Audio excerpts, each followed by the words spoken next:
নমস্কার, কেমন আছেন সবাই? আশা করি সবাই ভালো আছেন। তো আমরাও ভালো আছি। তো আজকে অনেক দিন পরে একটা ডেইলি ব্লগ নিয়ে আসলাম। অনেক দিন হলো ডেইলি কী করি কী না এরকম কোনো ভিডিও দেওয়া হয় না।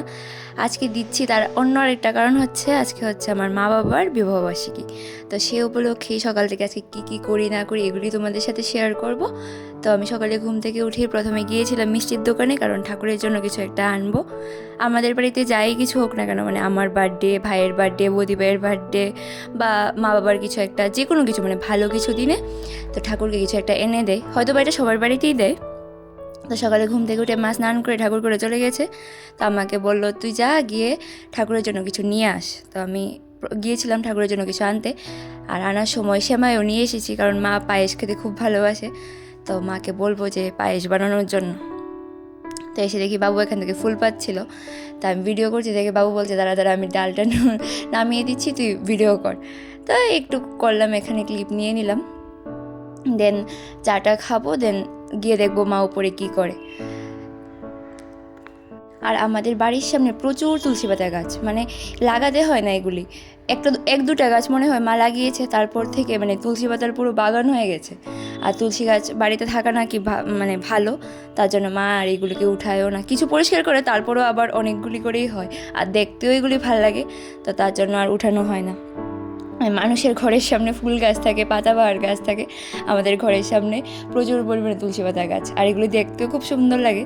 তোমাদের সাথে আমি শেয়ার করেছি একটু আগেই। তো এখানে আমি এসে বাবুকে দেখছিলাম এখানে ফুল পাড়ছিল, তো এটা একটু ভিডিও নিলাম। দেন এখানে চা বানিয়েছি, আর আসার সময় আমি আমার জন্য টিফিনও এনেছি।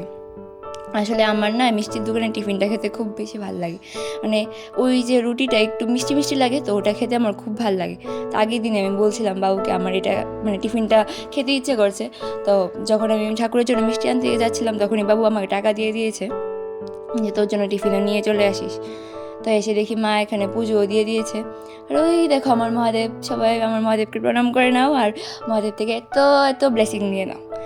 আর আমার মা বাবাকেও কিন্তু বিবাহবার্ষিকীর উইশ জানাতে ভুলবে না কেউ। তো যাই হোক, আমি এখানে ভিডিও করছিলাম, আর আজকে আমার এরকম কোনো প্ল্যান ছিল না। মানে আমি সারাদিন ভাবছি যে কী করব ওদের জন্য, মানে আমার ভাল লাগে কিছু একটা করতে।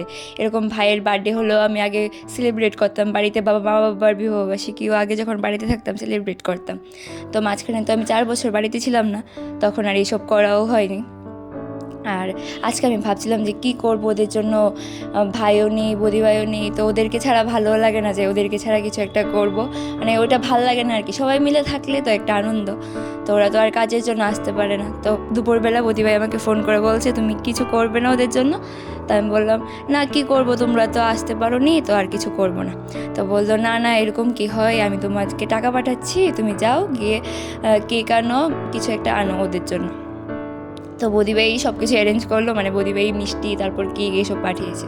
তো আমি সন্ধ্যার সময় গিয়ে ওগুলি, কেক তো আনিনি, মানে কেক আমার ফ্রেন্ডের কাছে অর্ডার দিয়েছি, ও নিয়ে আসবে আসার সময়, ও ভালো কেক বানায়। তো আমি ওকে ওর জন্যই সন্ধ্যার সময় মিষ্টি আনতে গিয়েছিলাম। আর এনে এখানে আমার পায়ে তো ব্যথা করছিল, দেন মা আমাকে বলছে দাঁড়া একটু তোকে শেক দিয়ে দিচ্ছি। মানে এই বয়সে আমি কোথায় মাকে যত্ন করবো, আর সেটা পারছি না, উল্টো মা আমাকে যত্ন করছে। মানে এত হাঁটুর ব্যথায় কষ্ট পাচ্ছি কি বলবো, মানে কিছু বলার নেই। মাকে আমার যত্ন করা উচিত, মা এরকম ব্যথায় কষ্ট পায়, উল্টো মা আমাকে যত্ন করে। তাই সব বলে আর লাভ নেই, এখন বয়সে আর কিছু হয় না। আর হয়তো বা খাবারের জন্য এরকম হয়ে থাকে, আমরা তো এখন আর ঠিকঠাকভাবে সেভাবে ভালো খাবারও খাই না, তো তার জন্য হতে পারে।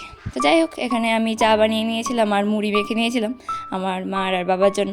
তো একটু পরেই ও চলে এসেছে, আর উনি হচ্ছে আমার কাছের একজন মানুষ, মানে সব থেকে কাছের একজন মানুষ আর কি। তো উনি আসতে কেকও নিয়ে এসেছে, আর এখানে আসার পরে আমি বলছিলাম কিছু তো আনিও নি আমি সাজানোর জন্য, তো এইগুলি আমার কাছে ছিল, তো বলছিল দে আমি সাজিয়ে দিচ্ছি। তো একটু সময়ের মধ্যে খুব সুন্দর করে সাজিয়ে দিয়েছে সব কিছু। দেন বসে এখানে আমার ভাইয়ের বিয়ের ফটোগুলো দেখছিল, বলছিল, আমি জিজ্ঞেস করেছিলাম তুই কি দেখেছিস, না না দেখিনি। তো বললাম যে ঠিক আছে দেখ, 3 বছর হয়ে গেছে ভাইয়ের বিয়ে হয়েছে, এখনও নাকি দেখিনি।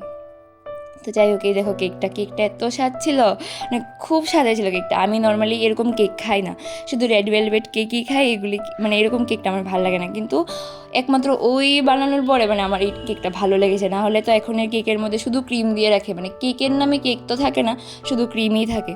তো ওর কেকটা সবাই খুব পছন্দ করেছে, মা ও কেক ভালোবাসে না, এই ক্রিমের জন্য মাও কেক খেতে যায় না, কিন্তু ওর কেকটা সত্যিই খুব ভালো ছিল, মানে মারও প্রচণ্ড ভালো লেগেছে, আমারও খুব ভালো লেগেছে। আর বাবু তো খায়, এমনি তো ওই কেকটাও খায়, তো বাবুরও ভালোই লেগেছে। আমার ভাই দেখে বলছে যে আমরা বাড়িতে আসার পরে ওর থেকে আবার অর্ডার করে এনে খাবো। তাই বলছে আচ্ছা আচ্ছা ঠিক আছে। আমি তো জানি ওটা স্বাদই হয়, কারণ আমি যখন কলেজ থেকে আসার পরে ও নতুন নতুন কেক বানানো শিখেছিল, যখন ওর বাড়িতে গিয়েছিলাম ও আমার জন্য বানিয়ে রেখেছিল, তো আমি আগেই টেস্ট করেছি 1-2 বার, তো আমি জানি যে ভালোই বানায় ও। আর কেক আনতাম না হলে, কারণ ভাই বদিভাই যেহেতু ছিল না, তো এই কেক সব বদিভাই পাঠিয়েছে, মানে কেক মিষ্টি সব কিছু বদিভাই পাঠিয়েছে, আমি জাস্ট অ্যারেঞ্জ করেছি আর কি, এতটুকুই। তো এখানে আমি আমার জন্য, ওর জন্য আর মায়ের জন্য সব কিছু বেড়ে নিচ্ছিলাম।